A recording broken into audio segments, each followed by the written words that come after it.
Manual massage. Clear channels, promote circulation, recommended duration, 10 minutes. Let the client lie on her stomach, take some oil and warm it up by rubbing it between your hands. Then apply it from the lower leg to the thigh, and down to the heel, soothing technique. Massage the leg from the lower to the upper part using alternating palms, then return to the foot. Massage the entire leg from lower to upper using alternating first web strokes with both hands. Massage the leg in S motions from bottom to top using both hands.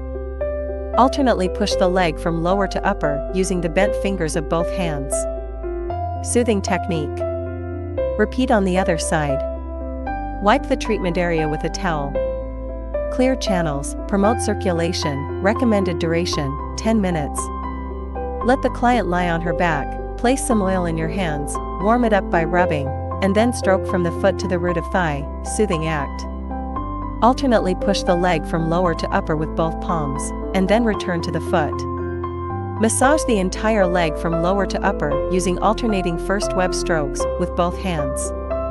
Massage the leg in S motions from bottom to top using both hands. Alternately push the leg from lower to upper using the bent fingers of both hands. Soothing technique. Repeat on the other side. Wipe the treatment area with a towel. Laser pad application.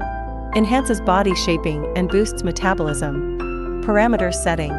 Recommended mode, A. Recommended energy level, 3. Recommended working time, 20 minutes.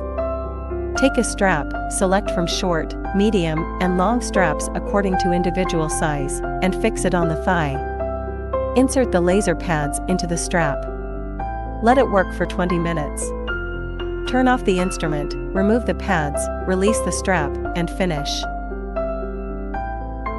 Take 1 to 2 sessions per week, with a complete course of treatment comprising 12 sessions. Contraindications: pregnancy and lactation, heart disease or wearing a pacemaker, unhealed surgical wounds or in the recovery phase, epilepsy, severe diabetes, hyperthyroidism or malignant tumors, skin disease or infectious disease.